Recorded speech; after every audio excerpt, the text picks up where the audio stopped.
for the James Watkins presentation. If you're in the wrong place, stay. This is still better. And I speak from personal experience. I've known James for a very long time, and let me just give you a quick rundown so I don't take much of his time. He's a ceramic artist, been working with clay for over 30 years. His work is included in the White House collection of American crafts and the Shigaraki Institute of Ceramic Studies in Shigaraki, Japan. He is a Paul Whitfield Horn Professor. That's the highest honor that Texas Tech University may bestow on members of its faculty. This is granted to professors in recognition of national and international distinction for outstanding research and other creative scholarly achievements. He is taught he is presently teaching in architectural ceramics and architectural delineation in the College of Architecture. He is a recipient of the Texas Tech University President's Excellence in Teaching Award. He is a 2005 Fulbright Scholar teaching in Vietnam and Ho Chi Minh City in the University of Architecture. He is the author of 2 books. His work is the subject of the book called Meditation of Fire by the art of James C. Watkins. Awesome book. You need to get that. He does probably the most gorgeous double-walled vessels and large architectural pieces I have ever seen in my life. Will you please make sure your phones are turned off? No distractions for you, your neighbors, when you're listening to James. And will you please join me in a wonderful round of applause and greeting for James Watkins. Okay. Thank you for coming. I was asked to put together images of a process that K through 12 students could use. And one of the techniques that I use for my own work fits that really well. But it's not going to take that long to show you that process, so I'm also going to show you some slides of my work and talk about how my work developed. And I'm going to stick with that theme of NCECA of makers, mentors, and milestones. So I hope you enjoy this. The image that you're looking at now shows where I was born. I was born in Louisville, Kentucky, and I grew up in Athens, Alabama. My parents were farmers, and I feel that I owe my interest in art and visual things and magic to my parents. My mother believed that the color of your clothes could influence your emotional state. She believed that red and orange would make you more alert and happy. And my father believed that by painting our house green and the barn green and all the farm houses green, that would ensure a good harvest. So if you can imagine 6 kids, 3 boys and 3 girls, I'm the oldest, running around a greenhouse dressed in red and orange. That was my upbringing. But they were makers. My mother made quilts. My grandmother made quilts. My grandfather and father, they fashioned their own farm equipment. So I grew up in a family of makers. I went to undergraduate school at the Kansas City Art Institute here in Kansas City, and then graduate school at Indiana University. I grew up in Alabama during the time of the 50s and 60s when there was very lots of conflict and strife. And then I came to Kansas City. In Alabama, I went to all segregated school, came to Kansas City, and I was in heaven. I studied with Ken Ferguson, Victor Babu, Jackie Rice, Mark Ferris, and it was just an amazing, amazing opportunity. I was so impressed, and I knew that this was a great opportunity. I'm so proud of myself that I knew that where I was something special. So I absorbed everything, and I went to school all year round. And when it was time to graduate, Ferguson called me into the office, and he said, "Jim, it's time for you to graduate, and you're going to have to leave." And I was so upset. I wanted to stay, and he said, "I want you to go to graduate school at Indiana University." So just to show you the kind of person that he was, and talking about mentorship, he got on the phone and he called John Goodhart and Carl March, who were the head of the ceramic program there, and I was in the office, and he said, "I have Jim Watkins here in the office," and I don't like to be called Jim, but you know, if anybody knew anything about Ferguson, he could call me anything he wanted to, as long as he was talking to me. So he said, "I have Jim Watkins here in the office, and I want him to go to graduate school at Indiana University." And he said, "I want you to send him a packet." So they did. I filled it out. I got a full fellowship to go there and was able to teach there for 3 years. And it was all because of that mentor. So even in Alabama in the 60s, I knew that the Art Institute was a special place. Walt Disney had been a student there, and Thomas Hart Benton had been an instructor. And I thought that I wanted to be an illustrator. My dream was to work at Hallmark's cards. But I fell in love with clay because of the cooperative activity of the studio. When you go into the clay studio, everybody's working together, helping each other with glazes and firing the kilns and building kilns. And, you know, it was a party in the studio every day, and so I love that. But I continued to draw and take watercolor classes. This is my teaching colleague, Jimmy Davis. He and we've written 2 books on architectural drawing that we use as a textbook, and other schools around the country use it also. I teach in the College of Architecture at Texas Tech University, and we have 3 different campuses. The main campus in Lubbock, Texas, and then we have an El Paso campus, and we have a Houston studio. There are 55 faculty members, and 7 of them are MFAs. And we teach drawing, watercolor, printmaking, and I teach an architectural ceramics class where we concentrate on making tiles and murals. So it's a very unique place. After I graduated from IU, I got a job at Hampton University in Virginia. So on your right is Hampton, and on your left is Lubbock, Texas. Big contrast. But I saw Lubbock as being a very beautiful place. That orange and blue became a very significant element in my compositions. When I first moved to Lubbock, that was in 1977, I got a job with the city of Lubbock to start a non-degree pottery for the city of Lubbock, and it was the most amazing experience to start from scratch.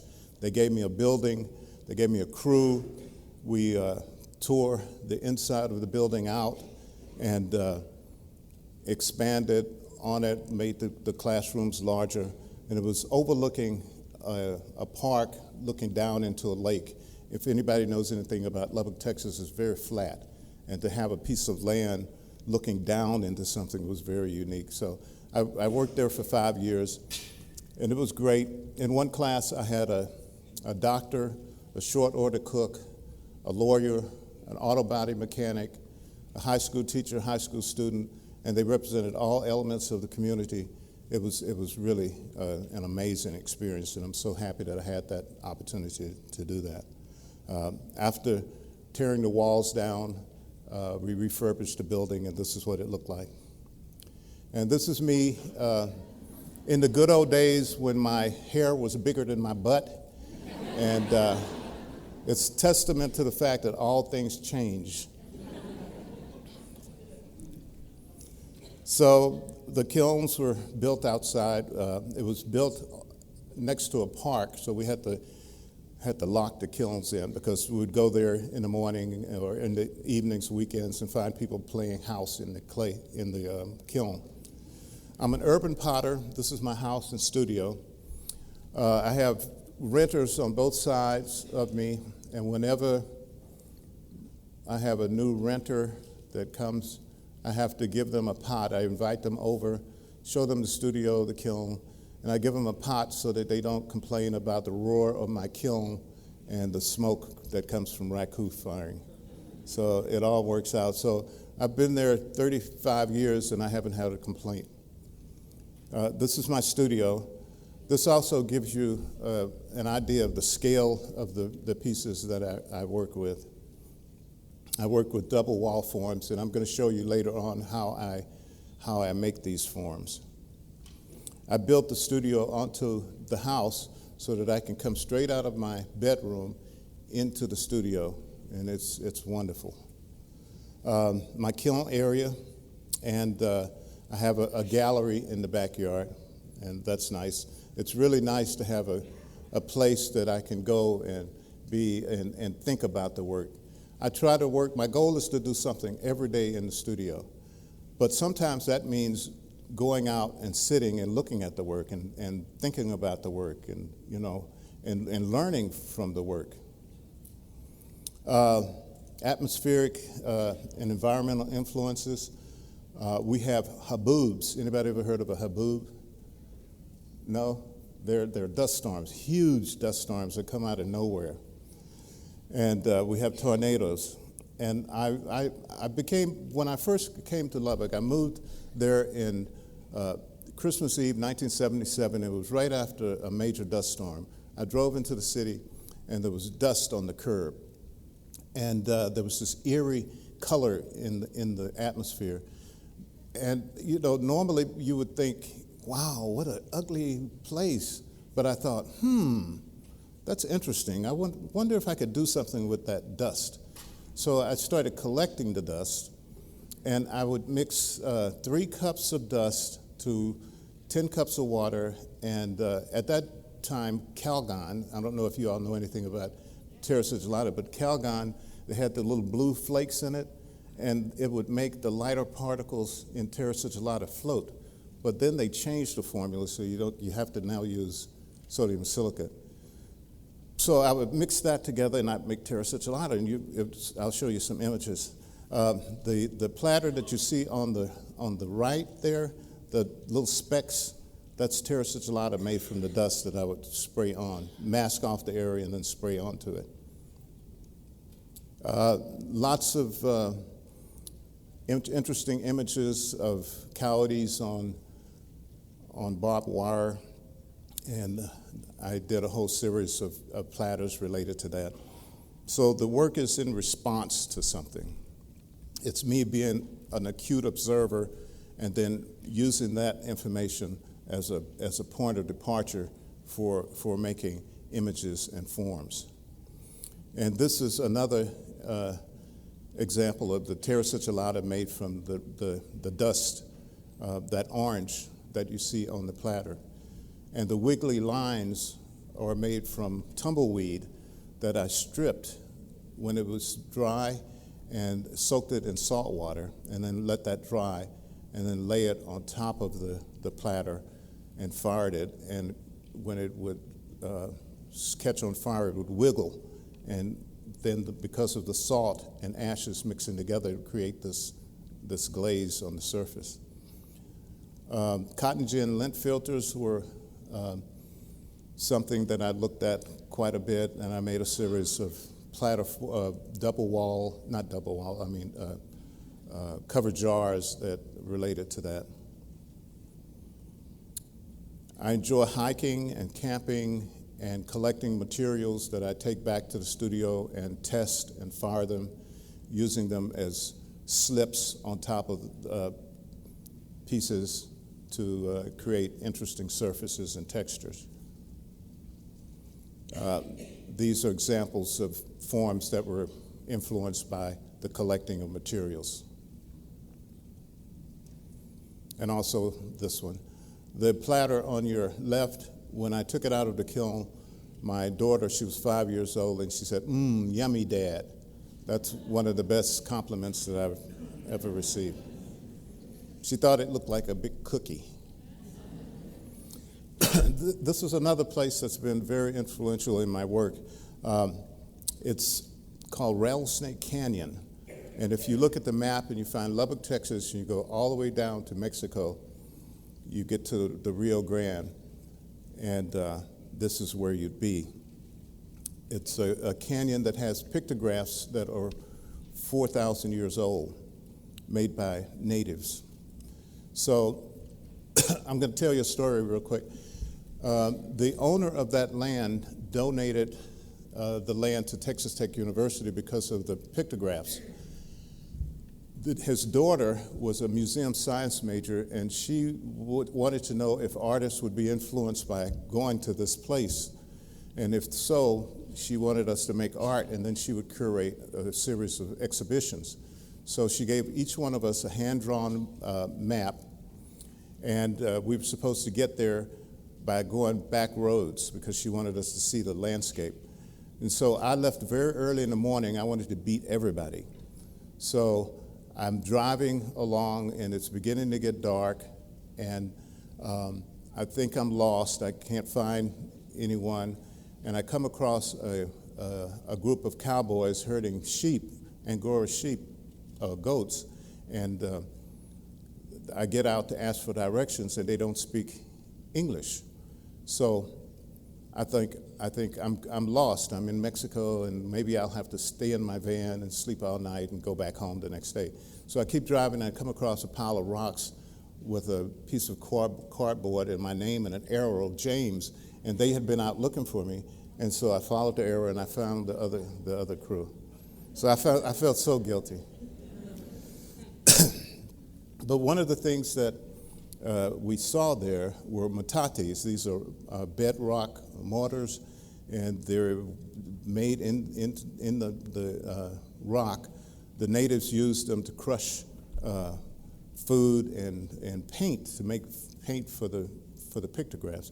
So my first impression was to make a series of forms that had this hollow shape into it.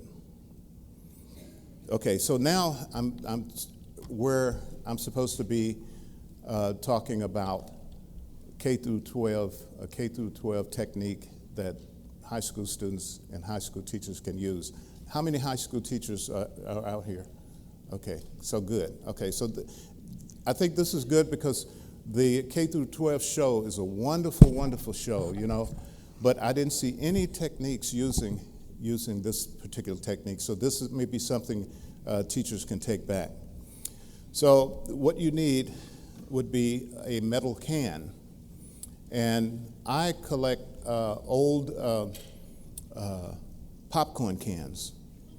I go to garage sales, but I'm also fortunate enough that I live near Plainview, Texas, and there's a popcorn factory there. It's called South Plains Popcorn. And so they sell me the damaged cans. If they're bent a little bit or if they're rusted a little bit, they can't use them. So the other day I bought 17 for $10. So, but for my big pieces, the ones that are 30 inches wide, 40 inches tall, I have if you look on the right, those metal containers, they're made from 1/16 inch black steel, and I get a machine shop to make them. And they last for years. The one that's rusted, I've had that one for 5 years. The metal cans, the popcorn cans, they'll last for maybe 4 firings. So if you have a machine shop, get a machinist to make you a metal can with a lid on it. 1/16 inch black steel. Okay, let me go back to that one. The slide on the left, if you notice, I'm showing some tape. It's 3M automobile masking tape. They use it to mask automobiles for painting, and you can buy it at Napa. That's where I get it, Napa. And it's real good because it stretches and you can draw with it. You can draw curvy lines. You can make circles, perfect circles. And it's very, very sticky. On bisqueware, it sticks very, very well. And also stencils that you can buy at Michael's, or you can have your students make stencils by taking sticky back labels and draw on them and then cut out the shapes and stick them on the pieces to get unusual images. So this is the formula. This is my secret formula. Although it's not really secret, it's in my book, Alternative Kilns and Firing Techniques, that myself and Paul Wanless wrote. But it's a cup and a half of ball clay, a cup and a half of EPK, 10 cups of water, and 2 tablespoons of sodium silicate. You get sodium silicate, you can buy it at ceramic supply stores, but you can also buy it at drugstores. And this formula is special because you can use it on bisqueware, whereas normally you use terra sigillata on greenware. This will go directly onto bisqueware and it won't peel off. And the reason is because of the ratio of clay to water. And I'm not even using a ball mill. I put it in a blender. And I got this recipe from Rebecca. Stand up, Rebecca. One of my students from Junction, Texas. So one thing about this formula is that it's very, very forgiving. You notice here that I'm siphoning it off with, or the person is siphoning it off with a plastic tube. What I do now, I just take a big sponge and just stick it into the top and just soak that water up. And I let it sit for 4 days. And another secret that Rebecca taught me is that you don't even have to let it sit for 4 days. You can mix it up in 1 day and use it. We did that, remember? And it worked perfectly. So it's a very forgiving formula. In the book, there's also a terra sigillata formula that you can use on greenware, which is the more traditional terra sigillata. But this baby here works, man. This is great. Very forgiving, but you don't put a lot on it. Less is more. Okay, you should write that down. Less is more, because it's just 1 coat. But if you get 2, that doesn't matter. Okay, it'll work with 1 or 2, but you don't want it to. You know how when it drips and you get a thick line or stuff like that. You don't want that. You just want. So what I do, I usually turn the wheel. This is the book, Alternative Kilns and Firing Techniques, written by myself and my friend Paul Wanless. Paul is here at NCCA. If you see him, give him a hug. And we've had a lot of success with this book, and it's also been written in German, and it's really neat to get emails from German people asking questions about techniques in the book. So this is how I start. I like to draw on the pieces, and I use a protractor that I put tape under the bottom of it and then tape on the top of the pot, whether it's a bottle or a platter or whatever. It's an interesting way to divide shapes to get equal divisions. So it could become a math project or a geometry project. So with the protractor, you can divide squares, divide triangles, divide hexagons, whatever. And I just eye the point and then take a line down to the piece and make a mark. And then just divide it up equally all the way around. As many, many divisions as you want. And then I take tape, stick it on the circle, the dot, and then take a compass and make circles.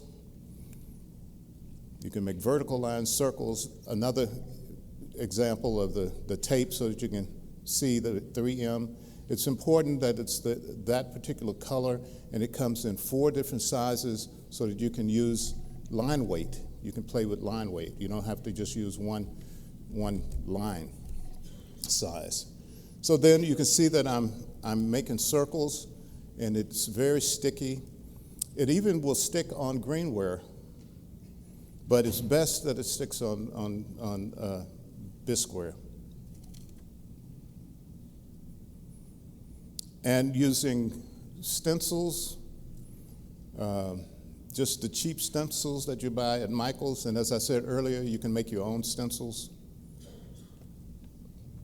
And then I put the terra sigillata on, and usually I just turn the wheel so that I don't get a whole bunch, so you don't want it to be thick. And then I buff it. I buff it with either a chamois or an old t-shirt, but the best, and this is a secret, Walmart plastic bags. And for some reason, they work better than any of the other plastic bags. And this comes from trial and error. And when you buff it, it begins to shine a little bit. Students would love doing that kind of stuff. So here I'm just buffing it. And then on this one, I'm using cheap stencils from Michael's. They are musical notes. And I made this for my grandson. My grandson is 9 years old, and he's hearing impaired. He had 3 bouts of meningitis, and so he hears with a cochlear implant and a hearing aid. But he's a fantastic musician. He doesn't have a speech impediment. He plays piano, he plays trumpet. He's 9 years old, so I made this for him. And you can see I buffed it. You see the little sheen on the top. And you just put the terra sigillata on, peel the stencils off, and I'm wrapping it in toilet paper. And institutional toilet paper works the best. Don't buy expensive toilet paper. Go to the dollar store and buy that real cheap stuff. It works better. And so I'm wrapping it with the toilet paper and putting it inside the metal can. And then I put it in my electric kiln. You can put it in a gas kiln. You can also dig a pit, fire it in a pit. And if you do it in a pit, you need to keep the fire burning for at least an hour so that it gets hot enough. It needs to get to about 1,500 degrees. So I put it in the electric kiln. I put a shelf on top because it fires fast, and I don't want the force of the smoke to push the lid off. So you need to put something on it just to keep the lid from pushing off. And in the electric kiln, I turn it on high. Don't go slow, just turn it on high. In the gas kiln, I fire it as if it was raku, so it's fast firing. In the pit, just put a bunch of wood on it, light it, keep adding wood for an hour. And then you take it out and you get this beautiful black, and wherever the lines were with the tape, it resists the color, so you get a gray color. And if you're lucky, you get that really black iridescent sheen, which comes from the terra sigillata being so concentrated that it becomes a kind of gunmetal black. Does that show up on the slides? Yeah. What cone do you fire at? I fire to cone 012. So it's real low, just about 1,500 degrees.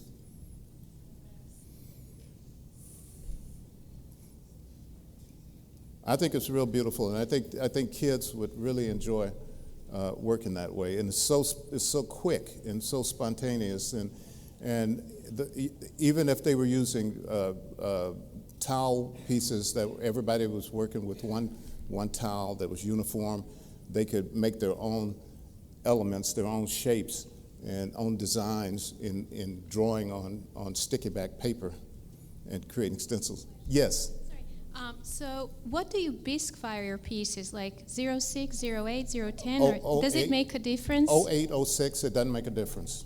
Yeah, 08, 06, 010. Yeah. What type of clay body are you using? You can use any kind of clay body. But It's a white clay, though, right? It's a white clay. It could be a red clay. It could be any kind of clay. Okay. Yep. Porcelain even works. It's just, punky. It doesn't, it's not vitrified. Yep. Hi, I was just wondering how much smoke it makes. Could you do it in an electric kiln inside, like I in a use classroom? my electric kiln is outside, but if you do it inside, you need to have ventilation. It will give off some smoke, but it's not horrendous. Yeah.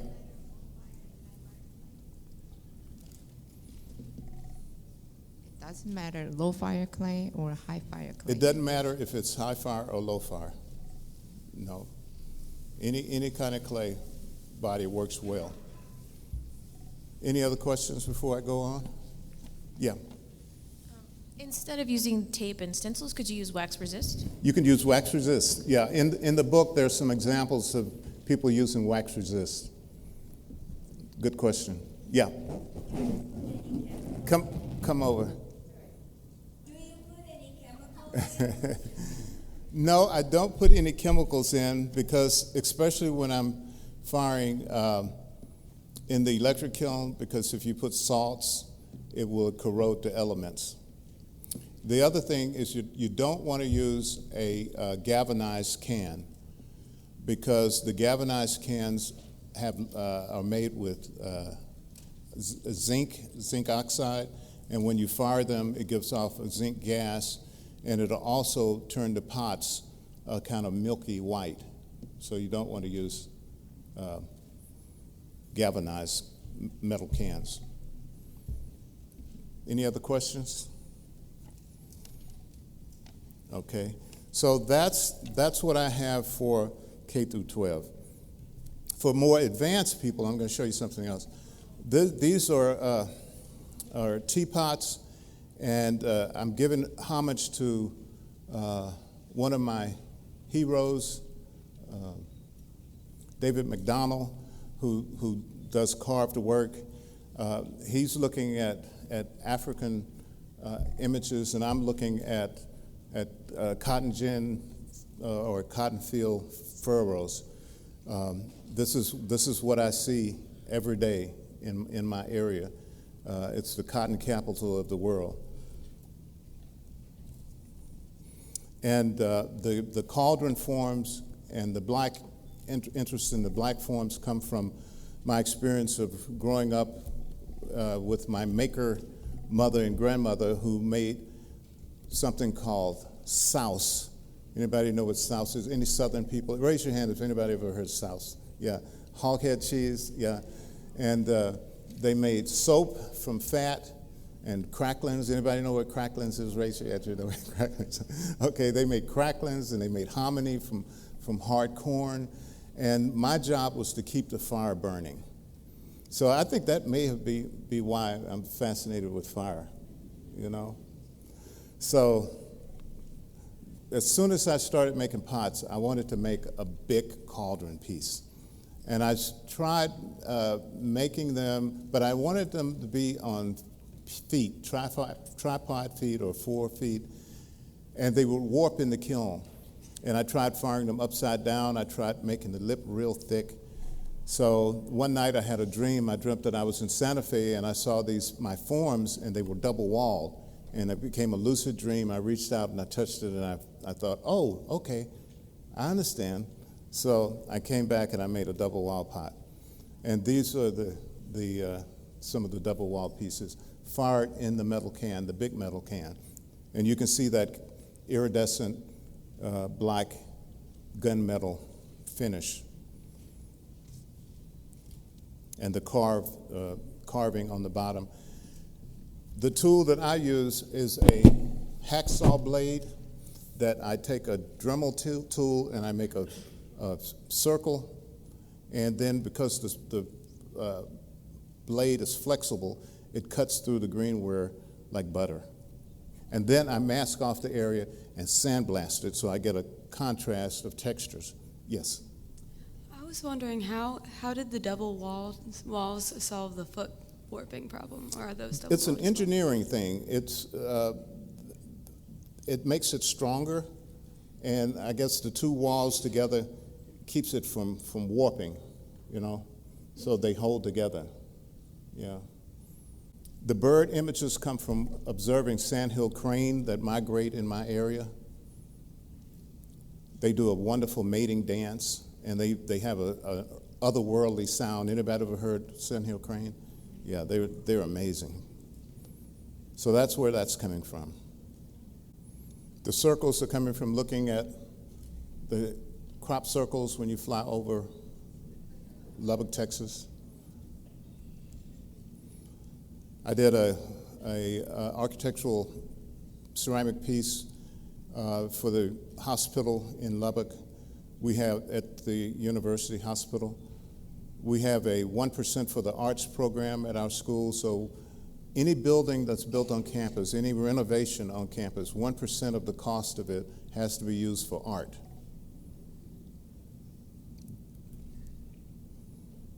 These are fumed platters, fumed with stannous chloride.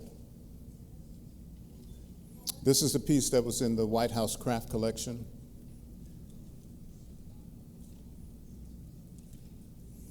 And this is a book that my two friends and I put together for a 20-year retrospective show that I had.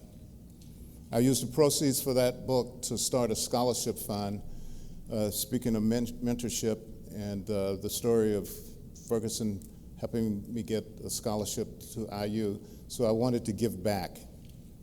So the scholarship was for second-year architecture students who turn in a drawing portfolio, and they have to be first-generation student, college student, like I was. This is how I start the double wall pieces. I start out with a bowl of clay, a ball, and make a bowl shape, and then I put a coil of clay on the inside. I pull it up, so I have two walls coming up at the same time, and then I take a snake of clay, I roll out a coil, and I put that around the rim and pull that up. I have two walls coming up at the same time. It takes about a week to make a big one. Then when I get it up to the size that I want, I close it over to meet the outside wall. Then I get my son or my neighbor to help me turn them over and put the feet on, trim, slips. The appendages are first made solid. I cut them in half, hollow them out, score it, put them back together. They have to be made very, very well because I lift them up by the handle to take them out of the kiln. I'll show you.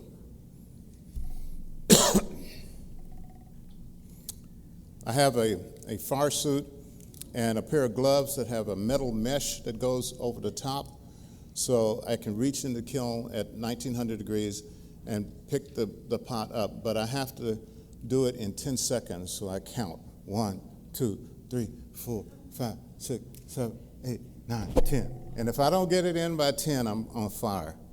So I have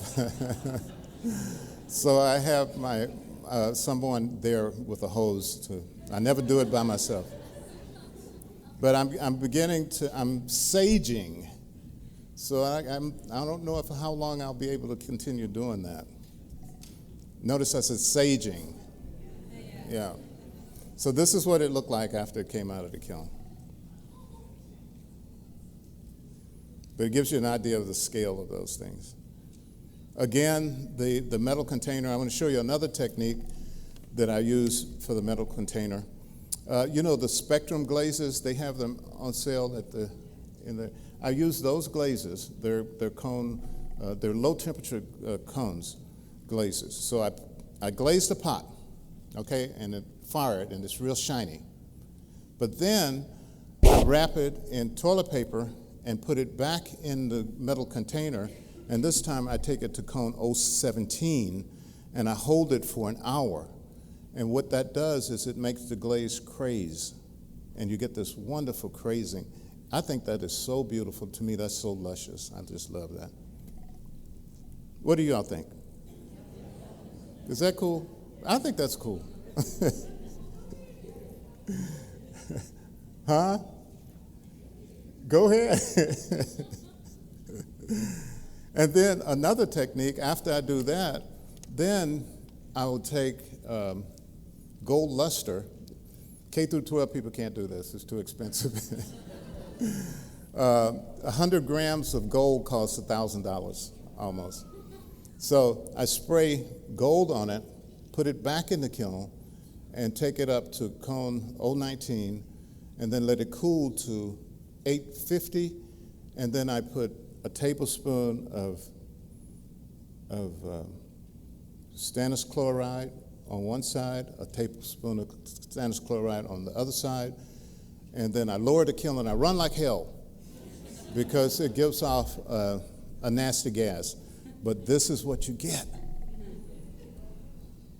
So it's worth it, I think. I hope this is wood. I don't know. And this is also the gold luster, fumed with stannous chloride. Anybody ever tried that technique before?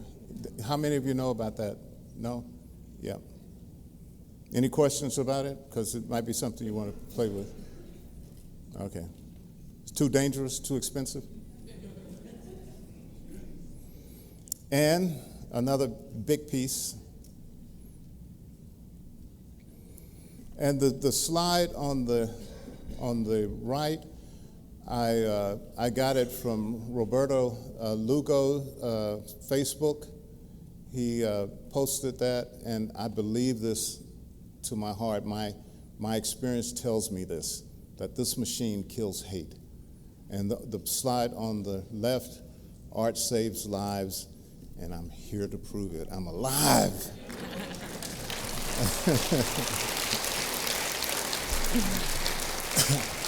Yes. Just a quick question. Where do you get stannous chloride? Stannous chloride. You can get it at any of ceramic supply places. Oh, okay. Yeah. Thank you. Stannous chloride. I get mine from let's see, what's the name of it? The chemical supply place in Illinois. U.S. Pigment, yeah. Any other questions? Uh-huh. He's on the floor? Yeah. Uh-huh. Yes, when you said you held that glaze at 017, what was the glaze you originally put on? I missed that. It was one of the spectrum glazes, one of their metallic glazes, but you can use any low temperature glaze. I've actually used 80-20. Okay, so any low fire metallic. Yeah, but you fire it first, and let the glaze melt, and then you take it out, and then wrap it, and then put it back in the kiln. And if you put too much glaze, you have to experiment. If you put too much glaze, the bubbles would become brittle. So I only put 2 coats. And some glazes, I only put 1 coat. Okay, so you fire it first to full maturity. Yeah, full maturity. Okay. And then 17, and hold it at 1 hour, and you may have to experiment with how long you hold it too. Okay, thank you. Okay. I have to say something. It wasn't just me.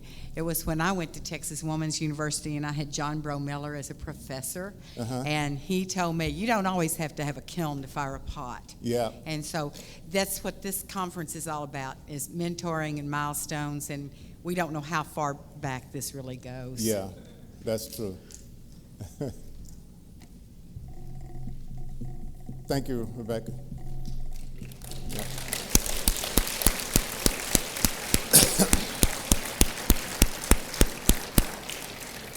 Thank you. Any other questions? What's next? What's next for me? Well, I took some of the slides out that I'm doing some new stuff where I'm actually using a laser cutter. And I'm cutting I'm using towels, porcelain towels, and cutting images onto fired pieces of clay using a laser cutter. And it cuts through the surface of the glaze and exposes the white, and so it's a linear drawing on the surface. Yeah. Uh-huh. Do you seal your pots with anything after you've fired them? I don't seal them, no. Mm-mm. Thank you.